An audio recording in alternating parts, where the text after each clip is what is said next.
Hello, in this video we're going to summarize all the relationships that we're going to be seeing in the first half of the class as we talk about mechanics, in particular as we talk about one-dimensional mechanics.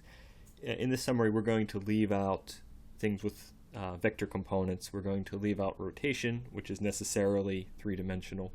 We're just going to concentrate on one-dimensional, although these terms show up in both three-dimensional mechanics and in rotation. So a lot of what we say here is still applicable, although with slightly more complicated math.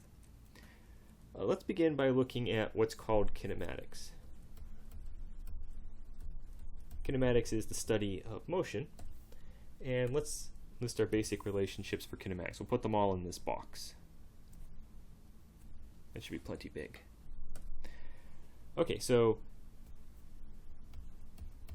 our base units, our key quantities are time, and it looks like PowerPoint's not playing nice. There we go.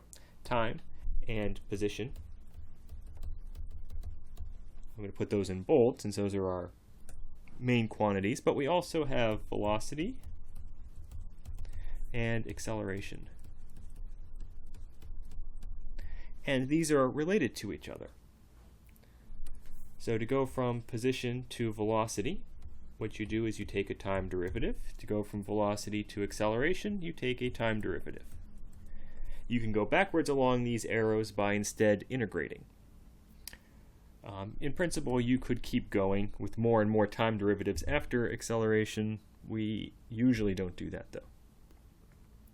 What about time and position? How are they related? Well, it might seem kind of strange, but you could go from position to time by taking a velocity derivative. If you remember back in the very first video, I said that position is defined in terms of time. You need to be able to measure time before you can measure position. And the way you get there is you use the speed of light, which is a velocity. So a velocity derivative will get you there. But there's more to mechanics than just kinematics. There are also the conservation laws. So we'll put those in their own box.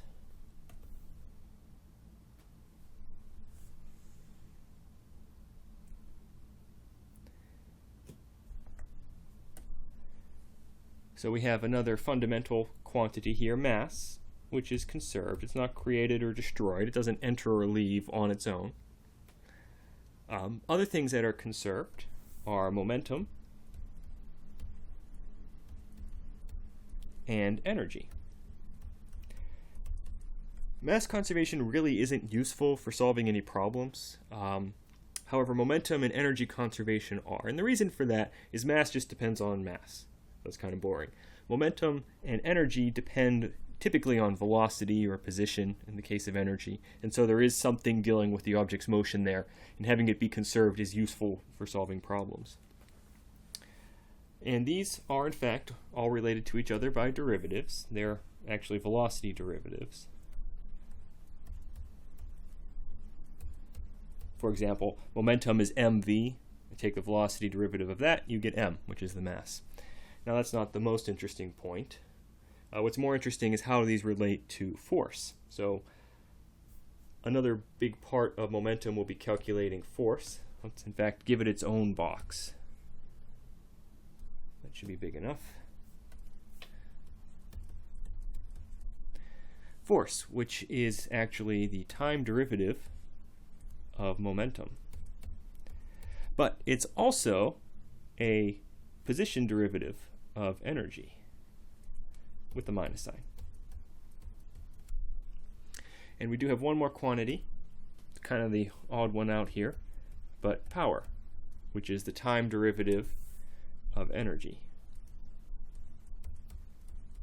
And as it turns out, this pattern holds, that if you go vertically on this sketch here, it's a velocity derivative. So the velocity derivative of power is force.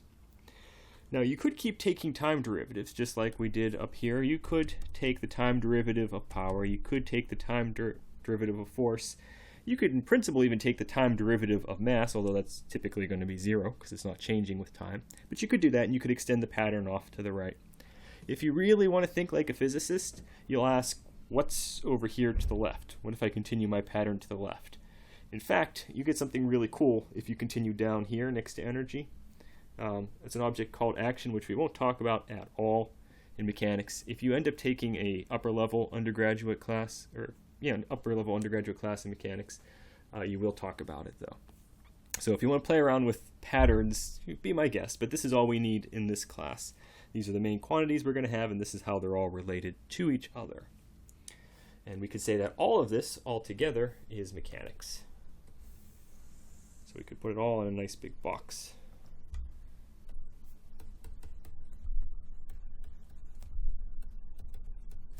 And you could play a similar sort of game and write down all the relationship for rotation. If you want to do that, it's not a bad exercise. It's going to be basically exactly the same, just using different variables. All right, so that will do it for our summary. After this, we get into the main class. So I'll see you there in the next chapter.